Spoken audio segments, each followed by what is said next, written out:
Okay, so nandito na tayo. Again, yan yung buong bakuran. Okay.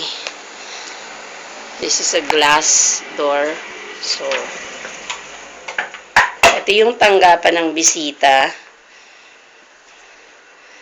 Yan. Ito yung sala. So, madilim kasi kapag walang ilaw. So, kailangan meron siyang ilaw. Ayan. Para makita nyo. Ito, banyo to. Banyo. Tapos itong isang kwarto na to, ito yung guest room. Ang guest room daw kasi dapat mas nasa labas lang siya. Nasa labas lang siya, bali sa may sala. Guest room, tapos may banyo uli.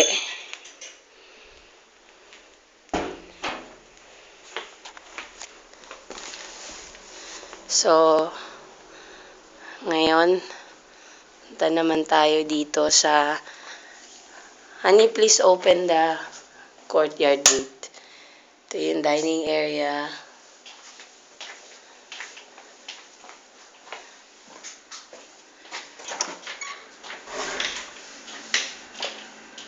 And then, ito yung kitchen.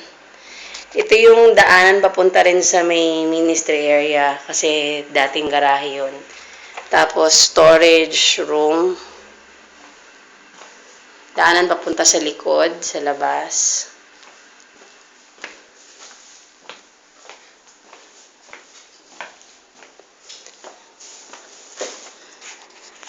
So, ito yung hallway. Kailangan pa namin ng ayos. Yan yung sala kanina. Nakita ninyo. May pintuan pero hindi kasi nagagamit yung pintuan. Ito yung kwarto ko. Yung unang kwarto. Yan yung tukador.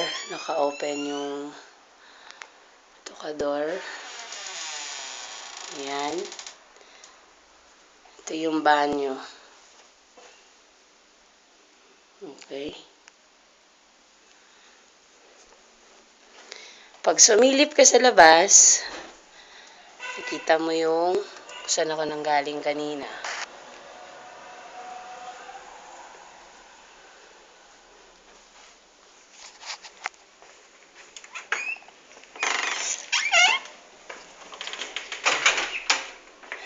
Then, next one is, ito yung room ni Pastor Mark.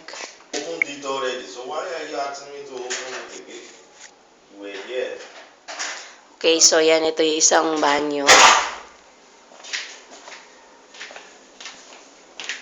Yun yung room ni Pastor Mark. Banyo. Actually, yung banyo na to,